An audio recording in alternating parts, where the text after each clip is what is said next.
Saluto 125ல நம்ம wind மாற்ற போகிறோம். ஏன்னா இந்த விண்ட் ஷீல்டு வந்து நிறைய ஸ்க்ராட்ச் ஆகிருக்கு. அது மட்டும் இல்லாமல் அதில் ஒட்டின ஸ்டிக்கர்லாம் வந்து டிம் ஆகிருக்கு. நம்ம நேம் ஏதாவது எழுதியிருந்தாலும் அது அசிங்கமாக அந்த இம்ப்ரெஷன் இருக்குது. அதனால் விண்ட் மாற்ற போகிறோம். விண்ட் இப்படி தான் வருது புதுசு. இதில் ஸ்டிக்கர் வந்து தனியாக தான் நம்ம வாங்கிக்கணும். அந்த யமஹா லோகோ ஸ்டிக்கர் அது எத்தனை வேணாலும் வாங்கிக்கலாம். இப்போ இதில் பார்த்தீங்கன்னா பிளாஸ்டிக் ரிவீட் கொடுத்துருக்காங்க. பின்னாடி வந்து அந்த பிளாஸ்டிக் ரிவீட்டை பிடிச்சிக்கிறதுக்கு ஒரு ரவுண்டாக சி கிளிப் மாதிரி ஒரு வாசர் கொடுத்துருக்காங்க. அந்த வாசரை நீங்கள் அந்த 4 பூ மாதிரி இருக்கும், அந்த 4 பக்கமும் இருக்கிற லாக்கை எடுத்து விட்டுட்டா அந்த 4 வாசரும் வந்துடும். இப்போ அந்த 4 பக்கமும் பிடிச்சிக்கிட்டு இருக்கிற அந்த லாக்கை வந்து லேசாக இந்தமாரி சின்ன ஸ்க்ரூ ட்ரைவரை வச்சு நம்பி விட்டுட்டா அது அந்த லாக் வந்து ரிலீஸ் ஆகிடும். அந்த லாக்கை வந்து இந்த ரிவீட்டு, இந்த பிளாஸ்டிக் ரிவீட் வந்து நம்மளுக்கு கிடைக்காது. அதில் இருக்கிற அந்த சின்ன ரப்பரும் கிடைக்காது. ஸோ நீங்கள் என்ன பண்ணணுன்னா இந்த ரப்பரை பத்திரமா வச்சுக்கோங்க. ஒருவேளை இந்த பிளாஸ்டிக் ரிவீட்டை டேமேஜ் ஆகிடுச்சு அப்படின்னா நம்ம ஸ்க்ரூ வாங்கி போட்டுக்கலாம், அதில் தப்பு கிடையாது.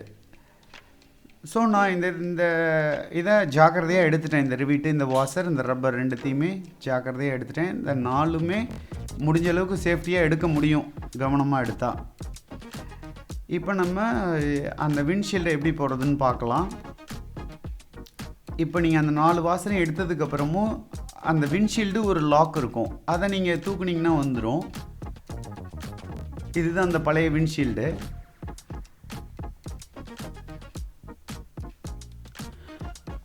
இப்போ நம்ம உள்ளார பார்த்தீங்கன்னா இது வந்து இந்த விண்ட்ஷீல்டு வந்து 125 ரூபா போட்டிருக்கு.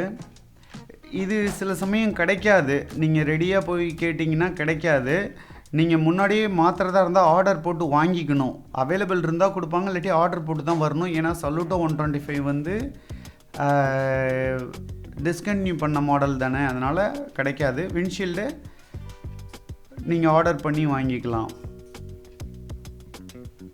இப்போ இந்த விண்ட்ஷீல்டில் நடுவில் ஸ்டிக்கர் இல்லை, நம்ம இப்போ ஒட்ட போகிறோம். நீங்கள் முடிஞ்ச அளவுக்கு நடுவில் கைப்படாமல் ஸ்டிக்கரை வச்சுக்கணும். நேராக வச்சு அமுக்கி நல்லா ஸ்ட்ராங்காக ப்ரெஸ் பண்ணிட்டீங்கனாலே போதுமானது. நான் இப்போ நேராக வைக்கிறதுக்கு தான் ட்ரை பண்ணுறேன்.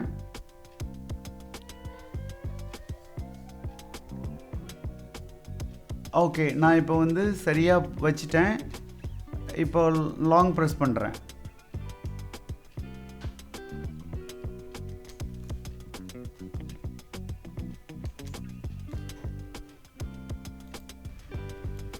இப்போ விண்ட்ஷீல்டை வந்து நம்ம கரெக்டான பொசிஷனில் வச்சா அது லாக் ஆகிக்கும். அதுக்கப்புறம் தான் நம்ம ரிவீட் போடணும்.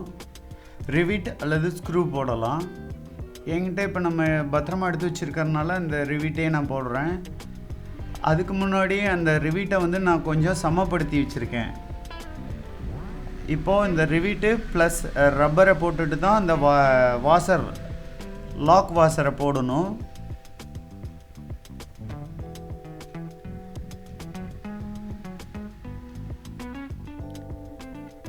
இப்போ நம்ம வந்து அந்த லாக் வாசரை நான் போடுறேன், அதை சமப்படுத்தி வச்சுருக்கேன். அதனால் இப்போ டைட்டாக அது உள்ளார போயிடுச்சு. முடிஞ்ச அளவுக்கு அது டைட்டாக நல்லா ப்ரெஸ் பண்ணணும். ஏன்னா இது ஒரு தடவை தான் போகும், மறுபடியும் வெளியில் வராது. அப்படி ஒரு வேளை லூஸாக இருந்துச்சு அப்படின்னா நம்ம போடக்கூடாது. இப்போ நம்ம ஃபுல்லும் போட்டாச்சு. இப்போ வண்டியோட லுக்கே பார்த்திங்கன்னா புதுசு மாதிரி இருக்குது. பார்க்கவே வந்து ஒரு வித்தியாசம் தெரியுது.